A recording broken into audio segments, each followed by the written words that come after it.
सास को हुआ अपनी भूल का एहसास। राधा जी एक आम मध्यवर्गीय परिवार के मुखिया थी। वे अपने बेटे शुभम और बहू मनीषा के साथ रहती थी। एक बेटी सीमा थी जो कि शादी के बाद अमेरिका में बस गई थी। राधा जी के पति की मृत्यु बहुत पहले हो चुकी थी। शुभम और मनीषा की शादी को 5 साल हो गए थे, लेकिन अब तक उनकी कोई संतान नहीं थी। राधा जी की बहू मनीषा की जॉब करती थी, जो कि राधा जी को बिल्कुल भी नहीं सुहाता। वो जल्द से जल्द दादी बनना चाहती थी, लेकिन मनीषा और शुभम यह अच्छी तरह से जानते थे कि अभी मनीषा का जॉब करना कितना ज़रूरी था। राधा जी अपने बेटे शुभम की इस बारे में बात करती तो शुभम किसी न किसी बहाने से बात को टाल देता, इसलिए वे मनीषा को ही परेशान करने के बहाने ढूंढने ताकि अपनी जॉब छोड़ दे। और अभी कोरोना के हाल में मानो उनके ही मुराद ही पूरी हो गई थी।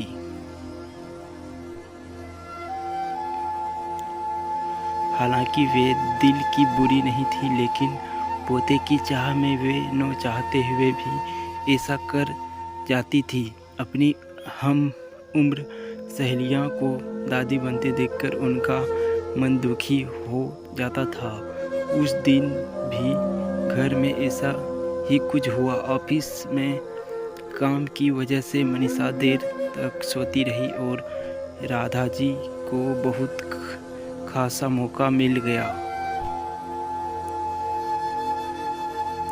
ये क्या बहू, अभी तक सो रही हो?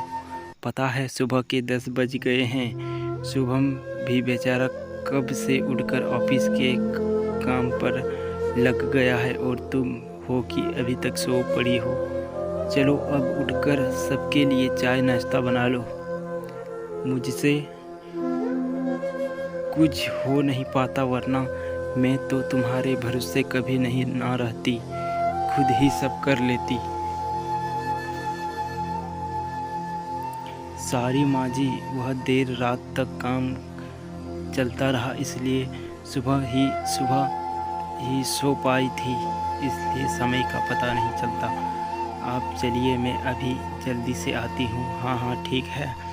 मेरा कुछ नहीं, पर शुभम को देख लो, उसे कुछ चाहिए तो नहीं? कब से उठा है बेचारा। हे भगवान, मुझे जल्दी से ठीक कर दे ताकि मैं अपने बेटे के लिए ध्यान रख सकूं, राधा जी ने नाटक के अंदाज में कहा। राधा जी ने अपनी बहू मनीषा को उठाते हुए कहा। मनीषा ने घड़ी देखी तो वाकई 10 बज गए थे। आज उसकी आँख कैसे नहीं खुली। वह जल्दी अपने काम निपटाकर हॉल में आई तो शुभम अपने लैपटॉप के साथ ऑफिस के काम कर रहा था। उसने किचन में जाकर चाय नाश्ता बनाया और फिर रात के बर्तन साफ किए, झाड़ू मारा। दरअसल कोरोना वायरस की बढ़ती बीमारी की वजह से शहर में पूरी तरह लॉकडाउन किया गया था, इसलिए काम वाली बाई भी नहीं आ रही थी। मनीषा खुद एक इंटरनेशनल कंपनी में काम करती थी। उसका ऑफिस टाइम निश्चित नहीं होता था, अधिकतर उसे रात में देर से काम करना पड़ता था। वे भी उसका काम देर तक चलता रहा, इसलिए वह कुछ देर सोती रही।